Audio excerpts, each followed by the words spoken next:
Mobilisation de votre épargne pour un livret de guerre, vous vous en moquez. L'euro numérique qui est à nos portes d'ici la rentrée prochaine, vous vous en moquez complètement. Vous vous moquez également que les auto-entrepreneurs, vous le savez, avec l'abaissement du seuil de TVA à 25 000 euros, disparaissent, que les gens qui essayent de s'en sortir comme ils le peuvent, tout ce maillage d'entrepreneurs, d'auto-entrepreneurs, font de le plomb, disparaissent. C'est-à-dire, je le disais, votre jardinier, la dame qui vous fait les ongles ou les coiffeurs à domicile et toute une série de métiers, à un moment donné, disparaissent et que ça envoie tous ces gens dans une misère noire. Voilà la réalité. C'est-à-dire qu'il faut à un moment donné réfléchir à tout ça et vous en moquez absolument que 2,4 millions d'entrepreneurs, auto-entrepreneurs puissent disparaître dans les prochaines semaines. Vous moquez aussi des taxes à venir sur les balcons et les terrasses. Vous vous moquez aussi, des taxes sur certains formats de poulailler. Oh, vous vous moquez aussi des ZFE, peu importe. Vous avez peut-être le crédit conso sur la dernière voiture SUV électrique qui vous coûte un bras, mais peu importe, vous pourrez aller dans vos chères villes, vous pourrez aller à Grenoble, vous pourrez aller à Lyon, vous pourrez aller à Montpellier, aller faire vos emplettes dans les grands centres commerciaux, puisque c'est votre seul but ultime dans la vie. Vous vous en foutez donc de la restriction de liberté, vous en foutez du permis à points avec visite médicale, parce que pour l'instant vous n'êtes pas concerné, c'est jamais quand on est concerné qu'on s'en occupe.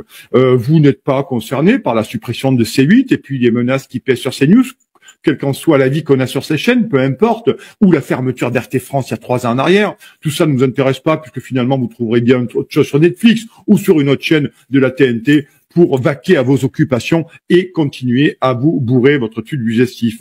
Vous vous en moquez aussi que finalement on attend 12, 13 heures, 14 heures dans nos urgences. Vous vous en moquez qu'on n'ait pas de rendez-vous chez des spécialistes à 4 mois, à 5 mois, à 6 mois, à 7 mois, à 8 mois. Peu importe, vous irez sur Doctolib, peu importe, vous êtes généraliste, peu importe, c'est pas grave, c'est comme ça, on va faire autrement. Vous vous moquez aussi, bien entendu, des déserts médicaux. Vous vous moquez aussi de la possibilité d'avoir un contrôle des réseaux sociaux. Souvent, vous nous dites, tu sais, moi, je n'ai rien à me reprocher. Eh bien, c'est comme ça qu'à un moment donné, on accepte le totalitarisme et la dictature. C'est quand on se dit, je n'ai rien à me reprocher. Mais vous aurez un jour ou l'autre, vous aurez quelque chose à vous reprocher, même d'insignifiant. Et ce jour-là, ils vous louperont pas. Vous vous moquez aussi de la mascarade sur la gestion du Covid, les révélations, les dernières révélations incroyables. On en a parlé ici sur Toxin de Corinne Lalo et plein d'autres, de médecins, de gens qui ont été suspendus. Vous vous foutez de tout ça, finalement. Vous l'avez fait, c'est passé, c'est derrière vous. Maintenant, on passe à autre chose. Vous vous moquez aussi quand Macron file 2 milliards d'euros, 3 milliards d'euros à l'Ukraine, sans aucun consentement du Parlement, sans aucun consentement du peuple français et sans aucun contrôle sur nos finances publiques. Vous vous en foutez aussi des 3 400 milliards d'euros de dette. Vous avez absolument rien à faire. C'est pas votre problème. Mais en tout cas, sachez que ça va vous tomber sur le coin du nez un de ces jours, et que quand ça va tomber, ça va faire très mal et vous serez les premiers surpris et ceux qui seront le plus en difficulté puisque vous n'avez rien voulu voir venir, vous n'avez absolument rien anticipé.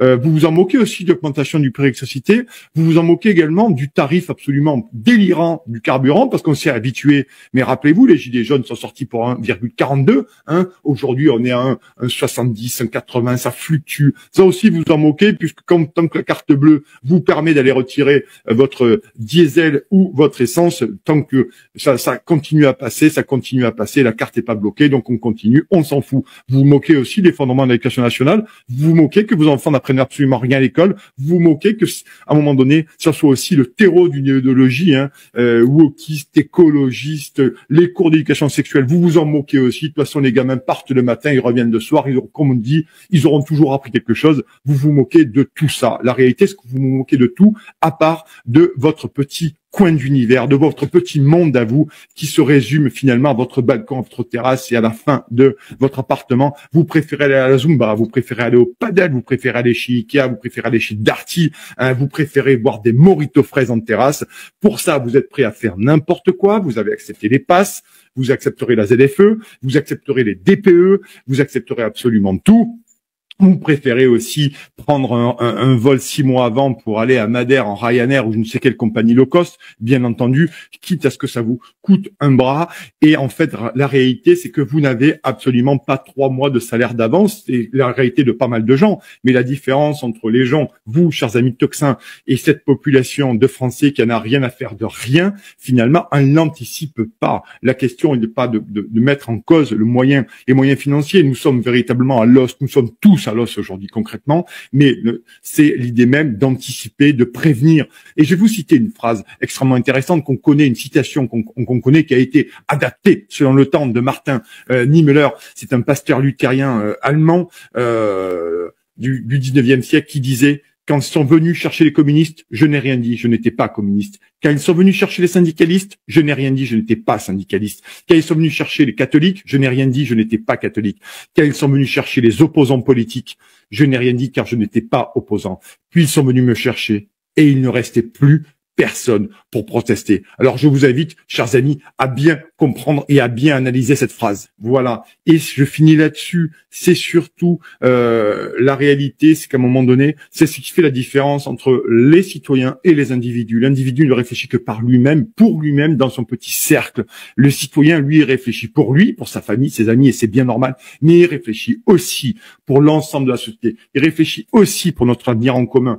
Il prend soin des autres et il essaye de comprendre. Il s'engage, il regarde Toxin, il se met dans les associations, s'il veut dans un parti politique, il publie, il lit, il essaie d'avertir les gens qui sont autour de lui. C'est ça qui fait la différence entre les citoyens et de notre côté et les autres, c'est les autruches et les tubes digestifs. Et ces gens-là, involontairement, seront les complices de l'effondrement puisqu'ils ne veulent absolument rien voir, rien dire. Et maintenant, je suis assez surpris que sur certaines chaînes télé, notamment sur CNews, ça fait quelques jours que j'entends cette petite musique de chroniqueurs qui s'étonnent énormément et qui s'inquiètent maintenant de l'apathie populaire de cette partie de la population. Voilà, la réalité, c'est que vous êtes des complices involontaires de l'effondrement et de cette totalitarisme littéral qui est en train d'agir comme un rouleau compresseur et qui nous met dans une situation très compliquée, avec un renversement total de ce que nous avons connu et de ce que nos aïeux ont formé ici, ce qu'ont mis en place nos aïeux, la démocratie, la capacité, la liberté d'expression, le débat, les analyses. Voilà ce qui est en train de se passer aujourd'hui. Donc, chers autruches et tubes digestifs, en tout cas, sachez qu'à un moment donné, l'avenir vous rattrapera très vite et qu'il est vraiment l'heure de se réveiller. Alors oui, c'est vrai, c'est un coup de gueule qui date un petit peu, on l'a vu par rapport aux choses qu'il peut citer, mais c'est un coup de gueule qui est toujours d'actualité.